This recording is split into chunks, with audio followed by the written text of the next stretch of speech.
Liz, how is it today aboard Esper? We've got a beautiful, sunny, fabulous day in Thailand, blue skies, a little bit of a breeze, all great. There is just one minor issue, we don't have an engine.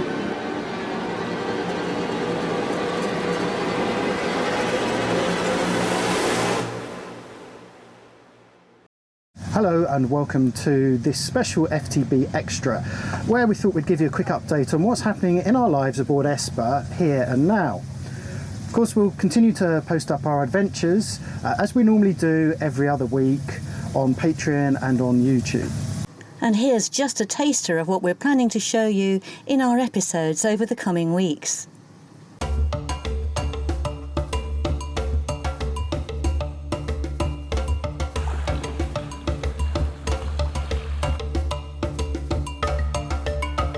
Jamie, you're flying the drone. Concentrate on flying the drone. Yep.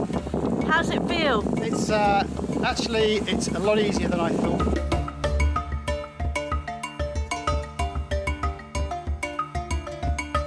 Well, it's nothing quite like a sail on New Year's Day.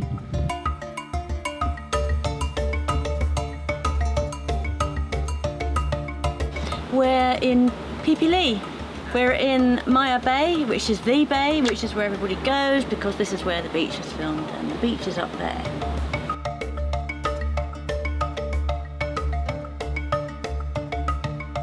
Jamie, where are we at now?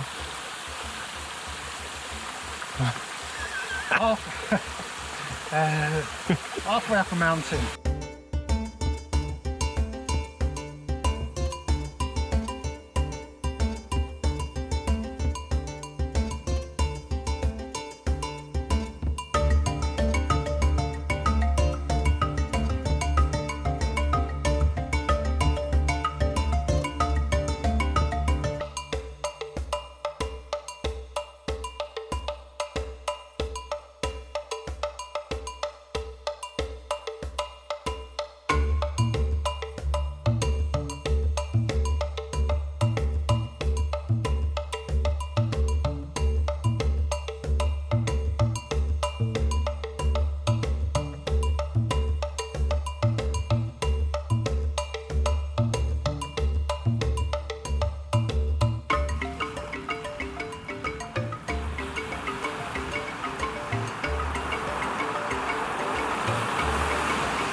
If you follow us on Facebook and Instagram, you'll be right up to date with our present situation.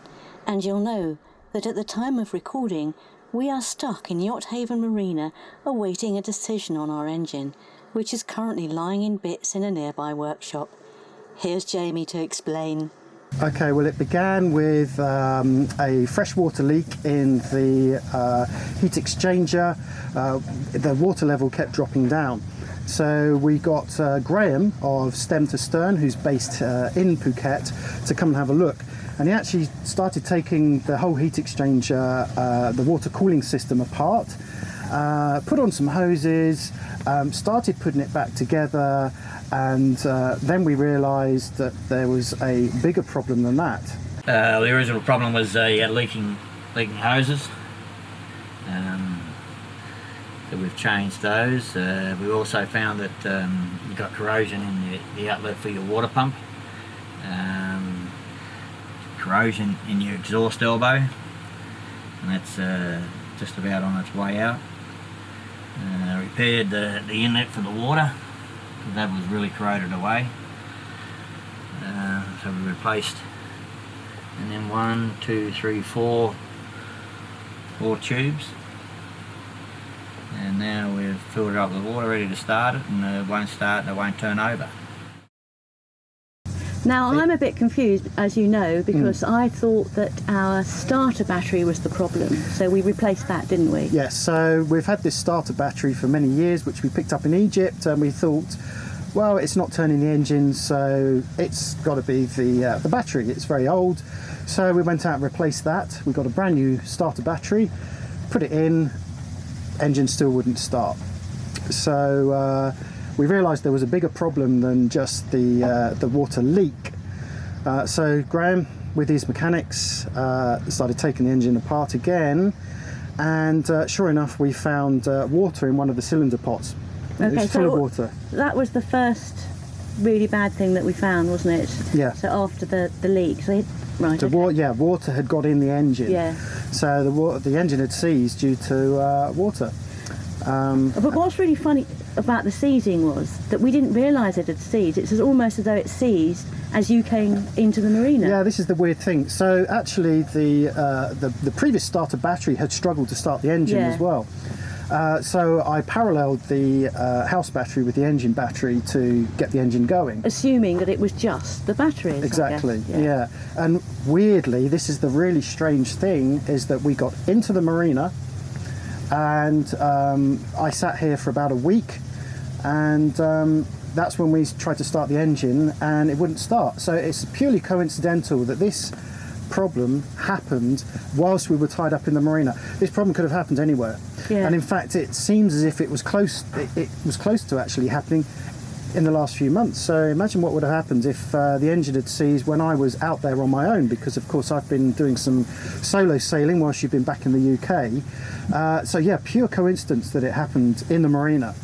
And it was only because Graham was looking at this other problem that he discovered water in the engine, in the fuel, in the oil. Yes, there was water in the oil as well. Yeah. So fortunately our engine has an external pump which allows us to take out the water to remove the oil for oil changes. And yeah, sure enough, there was water in the oil as well. So it was pretty bad. The upshot, well, you're going to see this in more detail. We're going to cover this properly in the log. You'll see lots of footage of the process, I'd say from the beginning to the end, but of course here and now there isn't an end. No, we're still sort of just after the first bit of the beginning. So this is where we are right now, March 2016. So just before we go on to the options that we have now, we think that this problem may have existed in our engine for quite some time. Is that right? Yeah, well, as you'll see in the footage in our future log episodes, we'll examine the state of the engine in more detail, but I won't give the game away, but we do have a problem with the head. And there was some corrosion in there, and it would lead us to believe that the corrosion hasn't just happened in the last couple of weeks. It probably started some years ago, and unfortunately, with the head being aluminium, when corrosion sets in aluminium, that's it, it's game over. So, you know, it could have happened when we were sitting on the hard in the at PSS when we were doing our refit. We just don't know. But anyway, we just wanted to let you know what the situation was, and also to put a call out to anyone out there who may be able to help. We know what the problem is, so we're not looking to actually diagnose the problem. What we are looking for is a reconditioned head for a Perkins Prima M60, and if we can't find the head, the next option is to look at a completely reconditioned engine. Yes, and the other option was we had someone in yesterday talking about a completely new engine. Yeah, but we don't want to have we don't to want to do go that. there because, well, let's face it, who can afford a new engine? I mean, you know, we can't even comprehend the cost involved in that. So really we are looking to replace the head, or even just replace with a recon engine, the same engine. Perkins Prima M60. Anyone got one out there? Let us know. Well, that's boat maintenance for you. It never goes away, does it?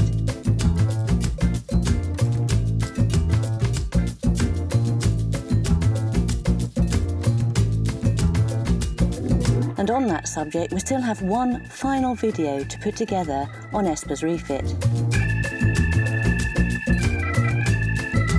At the end of last year, we asked our Patreon supporters to send in any questions about the refit, including costs and reasons for decisions, as well as technical questions. As many of you will know, I had to return to the UK, leaving Jamie to solo sail along Thailand's western coastline. This has meant the project was put on hold. But I'm back now, and it looks as though we're going to have plenty of time to spare, so if you are a patron, Expect to see our answers in an exclusive video on our Patreon page in the next few weeks. If you haven't watched the refit series and that kind of thing interests you, take a look at the refit playlist on our YouTube channel homepage. It's free to everyone and covers a whole year in the boatyard. And that's not all we owe our Patreons. If you remember, a while back we set a goal that when we hit $300 per video, everyone who was a supporter through the Patreon scheme would get a free t-shirt. But not just any old free t-shirt. This is a specially designed, customised, one-off Follow the Boat tee. These are a couple of prototypes, and we've literally just finalised the printing, and we're hoping that very soon, possibly within the next few days, we're going to receive a whole bunch of Esper t-shirts. Yeah, I was told that they are being made as we speak, so I'm hoping that they'll be here at Yacht Haven next week. And as soon as they arrive, we're going to be posting them off. Yeah, we are, all over the world. Where to? America, Canada, UK, Australia, Tasmania, Argentina. just all over Europe. Okay, thanks for watching. We hope you enjoyed this real-time update. Normal service will resume next week when we publish our next sailing blog episode, number 22. Thanks for watching.